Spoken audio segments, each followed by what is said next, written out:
Hey guys, welcome back to a brand new video. And in today's video, we're going to be looking at the state of Pennsylvania for what I think is going to be a very interesting redistricting situation going on there. So Pennsylvania is a really interesting state politically. Obviously, it was the tipping point state in the 2020 election, got a lot of competitive House seats. We see, both Republicans and Democrats holding congressional seats in the state that they should not otherwise be winning. Like we see Republican Brian Fitzpatrick holds a Biden seat, and Democrat Matt Cartwright holds a Trump seat. So we're still talking about a state that's going to be very interesting to watch. And that has a lot of interesting incumbents. So how are the lines drawn in Pennsylvania? Well, before they were just drawn by the state legislature. In 2010, when Republicans had complete control of the process, they drew an egregious gerrymander that really was probably one of the worst gerrymanders I've ever seen in my life. And it was actually overturned by the courts, I believe, in 2017. So the courts then ended up drawing a slightly Republican-leaning map that basically protected incumbents. Obviously, some seats did flip to the Democrats. The Democrats did not gain seats, but the Republicans still held on to the majority of seats in Pennsylvania, which was an interesting thing to see. Now, the way that the lines are going to be drawn now are we're going to see an independent commission that has both Republicans and Democrats on it, as well as a chair. Who actually, the chair of the commission is actually a Democrat, but the commission still should be semi-independent. It's going to have a Democratic lean because we do have a Democratic Supreme Court in Pennsylvania and a Democratic governor. But Pennsylvania, the commission should be fairly independent. We're not going to see a gerrymander, really. Maybe a slightly Democratic-leaning map, but that's not really going to affect the way that we see Pennsylvania be, I guess, electing their Congress people. So not really much to worry about for the GOP there. So yeah, let's get into it with our Democratic gerrymander. So this is the Democratic gerrymander that I drew. As you can see, all but one seat is controlled by Democrats, and I think you can actually draw all seats to be won by Democrats, but it's not exactly convenient, and I did not have the energy to do that, so I just packed the Republicans into one district up here. But you still do see a very, very favorable map to the Democratic Party. Some of these seats are actually safe, which I think I should have, in retrospect, done better. And Philadelphia basically just gets split between what I think this is 6 seats or 7 seats. Then you have the Philly suburbs being cracked up here, and then they pass through Allentown, which I split between 2 more districts. And then you kind of see like a Scranton and other Democratic areas-based district. We have this district right here, which has Scranton, as well as I'm forgetting the name of the county, but it has around 300,000 people. There's Lackawanna County, and then there's Scranton, which there's Lackawanna County, then there's that other county that I'm forgetting the name of, that are essentially 500,000 voters, or 500,000 people that are pretty Democratic voters. And then I kind of brought it over the rural parts of Pennsylvania to grab the remaining Democratic voters at the University of Pennsylvania in Center County. The southern part of Center County is very Democratic, which I just tried to grab to make that district. Then we go over to the Pittsburgh area. We see Pittsburgh I cracked between basically what looks to be 4 districts. It's honestly super hard to keep track of. I didn't want to let Erie go to waste, so I kind of grabbed Erie and then dragged it down here. And then with this district, I just drew a snake and grabbed a lot of Pittsburgh. Then I had this kind of Pittsburgh working class district over here, and this district right here, which I think was actually the most competitive district of these districts, even though it's still, I think, D plus 10 according to the composite data right here. So, yeah.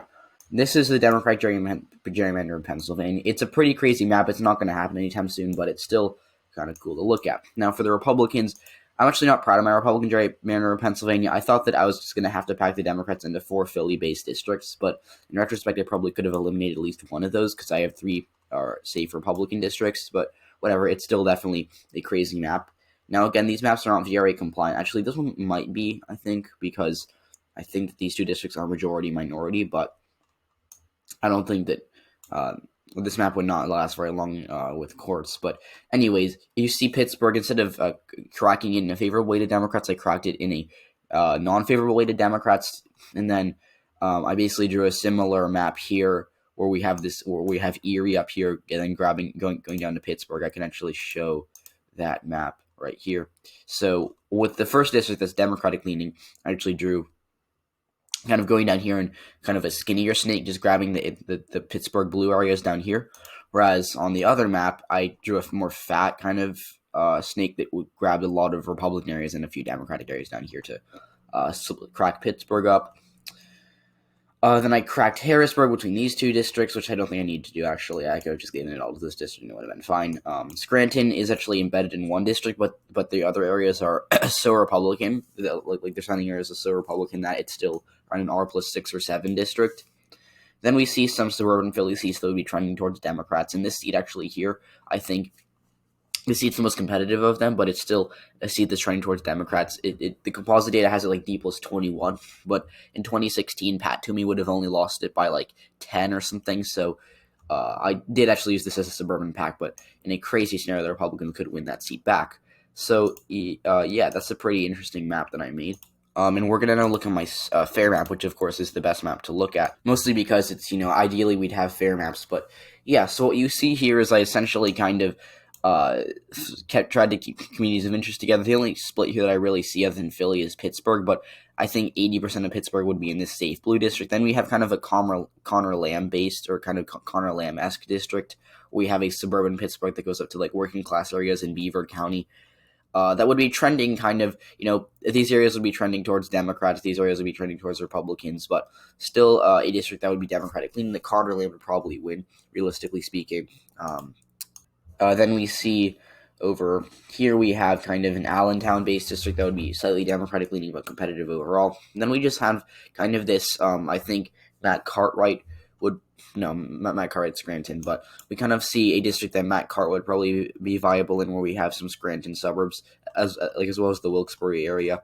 That would be shifting the district to the right, but still a super competitive district overall. That'd be interesting to see who would win this hypothetical district. Then in the center of the state, we've got those safe red districts. Down here, we have a safe red district that would be trending towards the GOP, so no need to worry about that, despite the fact, 20 years ago it would have been competitive. Not really.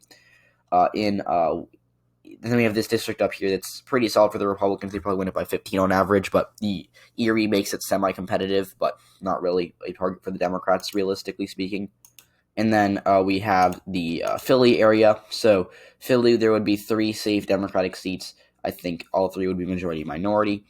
Then we have these kind of a Chester County-based district that would be, D+15 or 16. Then we have the southern part of, I believe, Bucks County. That would be both these districts would be trending towards Democrats, and they would be pretty safe for the party by the end of the decade, with the suburbs trending to the left. Now, this area over here is kind of a Berks County-based district. Is trending towards the Democrats, so maybe by the end of the decade they could flip it, but right now it'd still be R+10 or 11, so a pretty solid year for the GOP. So the map composition, I believe, would be something like that's 9 to 8 in favor of the Democrats. So still a pretty even map. And of course, the average Democratic seat is more competitive than the average Republican seat. The map could easily, be 6 to 11, because if the Republicans flip this seat, they could have 11 seats instead of 8 seats. But the Democrats, if they maximize the trends in this area and they get good turnout from Harrisburg, they can absolutely flip these 2 seats up here. Like if Matt Cartwright decided to run in this district, he could maybe win it in a Democratic wave year. So, yeah, I'm pretty proud of this map of Pennsylvania. The only thing I'm not sure about for this fair map is whether it keeps communities of interest together. I think it does a pretty good job of that, but the only thing that I did was I kind of split up the Pennsylvania Dutch area between these 2 districts, but whatever. It should be fun. I don't really think it's illegal. It's a pretty good map. So, yeah. This was my prediction this is my redistricting episode for Pennsylvania. Thanks for watching. Leave a like if you enjoyed, and I'll see you all in the next video.